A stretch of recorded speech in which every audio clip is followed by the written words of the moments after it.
Peço aos irmãos que abram as suas Bíblias no livro de Eclesiastes capítulo 3. Eclesiastes capítulo 3, a partir do versículo 16. Nós vamos ler até o 4:16. Então, Eclesiastes capítulo 3, a partir do versículo 16. Diz assim: observei também que debaixo do sol há maldade onde deveria haver justiça. Sim, até os tribunais são corruptos. Disse a mim mesmo: no devido tempo Deus julgará tanto os justos como os perversos por tudo que fizeram. Também refleti sobre a condição humana, como Deus mostra às pessoas que elas não são melhores que os animais, pois tanto pessoas como animais têm o mesmo destino. Ambos respiram e ambos morrem. As pessoas não têm vantagem alguma sobre os animais. Isso não faz o menor sentido. Todos vão para o mesmo lugar. Vieram do pó e a ele tornaram. Afinal, quem pode afirmar que o espírito dos seres humanos vai para cima e o espírito dos animais desce para a terra?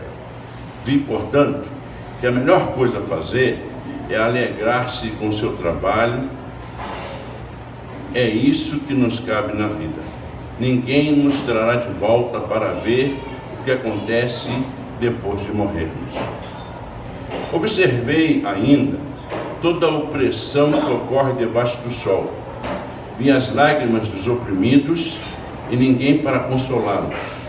Os opressores são poderosos e suas vítimas indefesas. Concluí, portanto, que os mortos são mais felizes que os vivos. Mais felizes que todos, porém, são os que ainda não nasceram, pois não viram o mal que se faz debaixo do sol. Então observei que todo esforço e trabalho é motivado pela inveja que as pessoas sentem umas das outras. Isso também não faz sentido. É como correr atrás do vento. Os tolos cruzam os braços e se arruinam. E, no entanto, é melhor ter um punhado com tranquilidade que 2 punhados com trabalho árduo e correr atrás do vento. Observei outra coisa que não faz sentido debaixo do sol. É o caso do homem que vive completamente sozinho, sem filho nem irmão, mas que ainda assim se esforça para obter toda a riqueza que puder. A certa altura, porém, ele se pergunta: para quem trabalho? Por que deixo de aproveitar tantos prazeres? Nada faz sentido e é tudo angustiante. É melhor serem 2 que 1, pois um ajuda o outro a alcançar o sucesso. Se um cair, o outro ajuda a levantar-se. Mas quem cai sem ter quem o ajude está em sérios apuros. Da mesma forma, 2 pessoas que se deitam juntas aquecem uma outra. Mas como fazer para se aquecer sozinho? Sozinha, a pessoa corre o risco de ser atacada e vencida. Mas 2 pessoas juntas podem se defender melhor. Se houver 3, melhor ainda, pois uma corda trançada com 3 fios não arrebenta facilmente. É melhor ser um jovem pobre e sábio que um rei velho e tolo que não aceita conselhos. Pode acontecer de o jovem sair da pobreza e ser bem-sucedido e até tornar-se rei, mesmo que tenha estado na prisão. Em pouco tempo, porém, todos correm para o lado de outro jovem que o sucede. Multidões incontáveis o cercam, mas depois surge uma nova geração que o rejeita. Isto também não faz sentido. É como correr atrás do vento. Que Deus nos abençoe através da sua palavra e que desde já fale ao nosso coração. Vamos orar? Pai, nós estamos diante da Tua Palavra e queremos, Senhor, te pedir que ela, que é viva e eficaz, já possa estar falando, Deus querido, a cada um aqui, e que Teu Santo Espírito, que nos dá capacidade de livre interpretação, possa, Senhor Deus, já estar falando de forma muito específica a cada pessoa que está aqui nos ouvindo.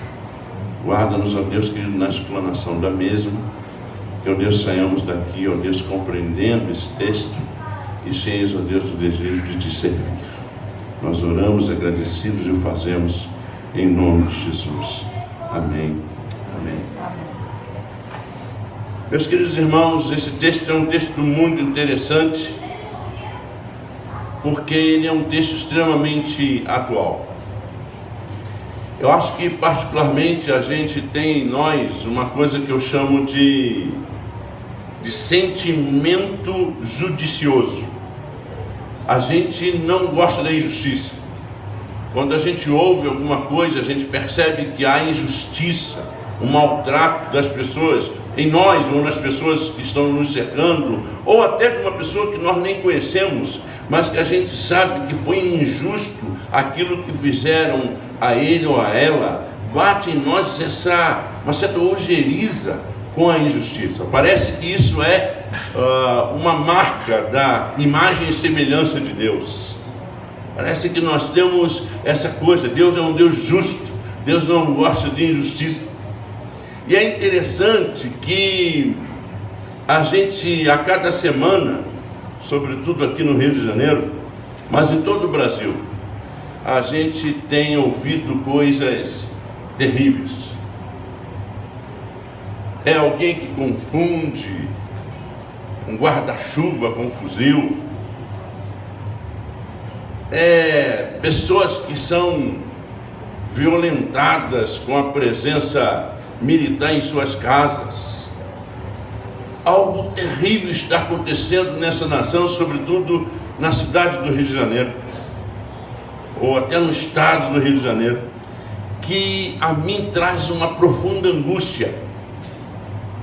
Sobretudo, a gente sabe, a população negra, que tem sofrido profundamente essa espécie de, parece uma coisa orquestrada para destruir essa população.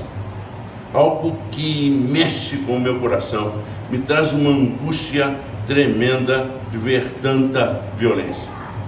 Esse texto é um texto muito interessante, porque o Eclesiastes, o Correlete, o pregador, o professor, o filósofo, era um sujeito que necessariamente pode até nem ter sido Salomão, mas ele escreve como Salomão, se colocando no lugar de Salomão. E era um período dessa literatura sapiencial, e ele então começa de forma quase existencialista, perguntar sobre as coisas da vida.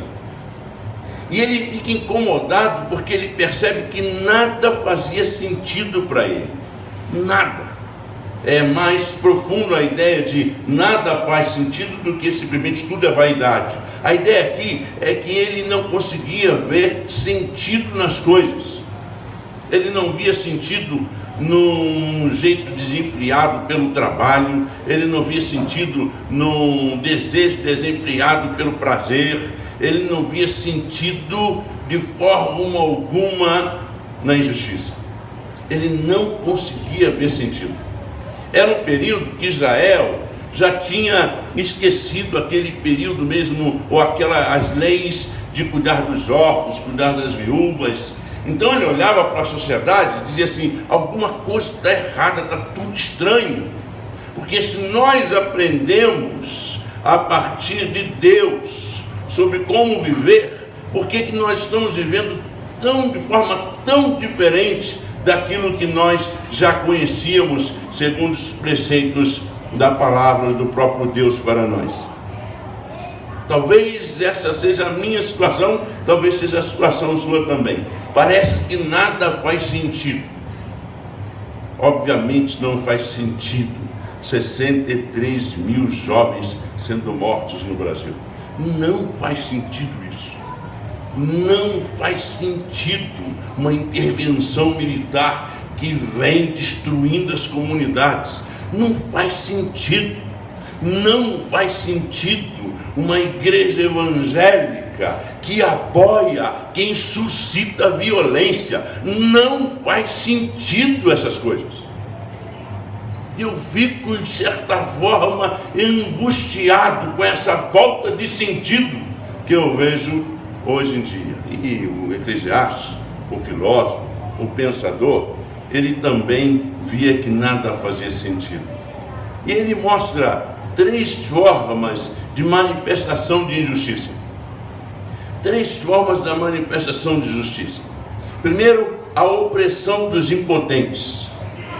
Segundo, uma competição entre os opressores, entre os agressivos. E ele conseguia ver também uma certa compulsividade dos ricos em ficarem cada vez mais ricos.